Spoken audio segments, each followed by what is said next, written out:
Hello, my dear ethical hackers. We saw the vulnerabilities. Now, how can we check those vulnerabilities? How can we check the CVEs? There is a website for that. We will go to cve.mitre.org, cve.mitre.org. That's how you spell it. And we will go to this. MITRE is a platform which is uploading all these types of vulnerabilities.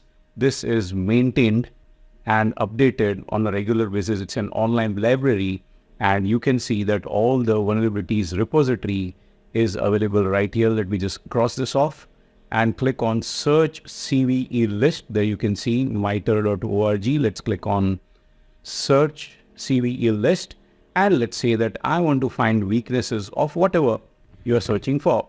Maybe I want to find IIS weaknesses. Just click on submit, and you can see that we have got 263 CVE records that are found for the IIS vulnerabilities.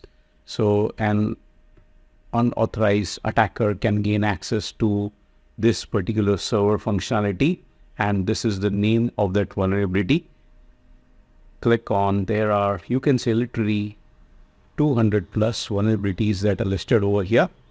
So you can search for virtually anything. This was IIS that I just searched for. Come over here, and let's say you want to find out the weakness of, let's say, Android. Submit it. All the vulnerabilities of the Android platform will now be listed here.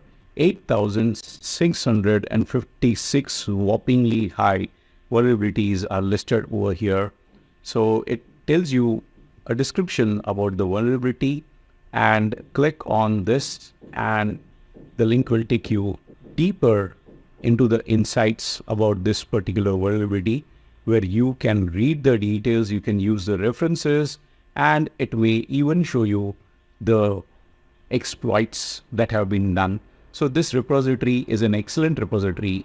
Let's say you want to know the doorbell, the electronic doorbell that you are living in your house, does that have a vulnerability? So just type doorbell and click on submit.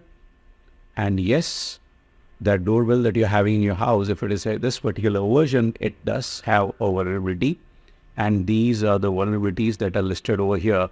What if you have got an Amazon doorbell? Does that have a weakness as well? Let's find out. And yes, it does.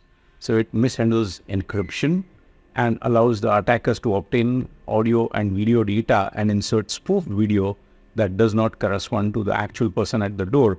In simple words, somebody can pretend to be somebody else, and using deepfake technology or using these kind of videos, they can show as if somebody else is there.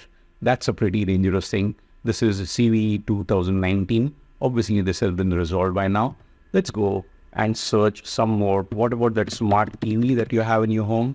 Let's click on submit.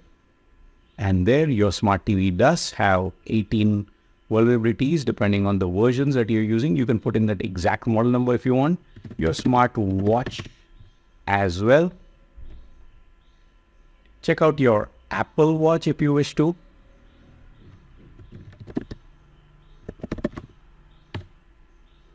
There, 123 CVE records as of this video.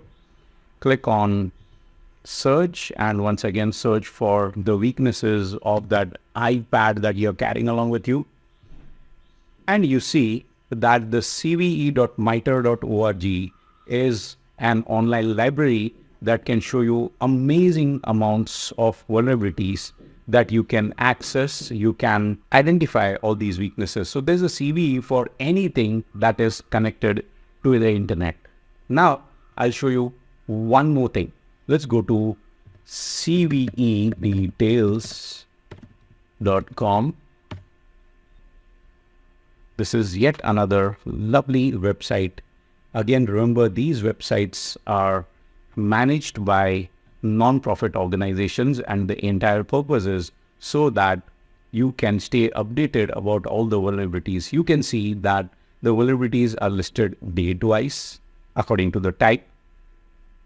Known exploited, these are the exploited vulnerabilities. Others may or may not be exploited, but these ones definitely are. The CVSS scores, as you can see, We have got the greenish scores. These are not so deadly, from 0 to 1.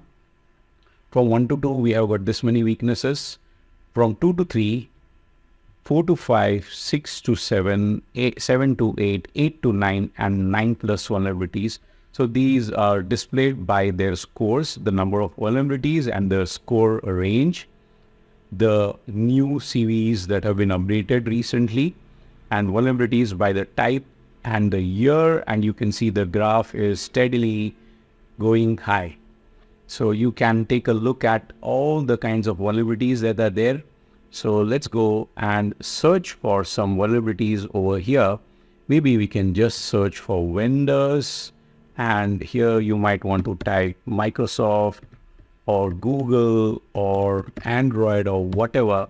Let's just type Microsoft, and you see that Microsoft does tend to have 947 products. And so far, as of this video, the total number of vulnerabilities are 12,091 vulnerabilities. Let's click on this. And there you can see this is one of the latest vulnerabilities as of today. And we have 8.2 score, which is very, very high. It's in the danger zone. Any vulnerability above 7 is risky. This is 8.2. It's in the orange zone. Remember, if it was anything above 9, it would have been high risk. That would have been a red zone. So we have got green, that's not so bad. Orange, that's bad. And red, high danger vulnerabilities. So here you can see we have got list of all these vulnerabilities listed over here. That's another 8.8 vulnerability, and so on and so forth. We have got tons and tons of vulnerabilities. This is page 1. All I can see is 2024 vulnerabilities, all for the year of the recording of this video. And yes, you can see there are several more. You can have a look at the vulnerabilities according to the vendors or according to the products. You can just go here, type the products. Maybe you're using some version of Windows or the other. I am. And let's click on search. And there you can see which version of Windows are you using. Check out the vulnerabilities, the risk scores, the number of vulnerabilities, and so much more. That's version 11 that we are using right now. And these are some of the vulnerabilities. Just randomly clicking on one of those. This has 515 vulnerabilities. This one has 974 vulnerabilities, 987 vulnerabilities. Let's click on this one and let's see the amount of vulnerabilities and when it's been discovered, for which version, the target platforms, and so on and so forth. You can just go into depths of each vulnerability and you can just go into the details. It's a very, very comprehensive type. You can check them out according to the CVSS scores. You can check them out according to, let's say you're looking at the vulnerabilities that are 9 plus. Just click on the 5,000 plus vulnerabilities that we have here. And there you can see that these vulnerabilities, they are all 9 and above. This one is 9.8. This is 10 out of 10. Extremely, extremely potentially dangerous, and so on and so forth. You can see that these are the vulnerabilities that you can go through. And this is how we can use the CVEdetails.com to check out any and all vulnerabilities. Why do we use this? Obviously, the answer is simple, that as a cybersecurity professional, you need to know what vulnerabilities you are already setting upon, the existing vulnerabilities, the known vulnerabilities, so you can patch those first and then scan for the unknown vulnerabilities. That's all for this video.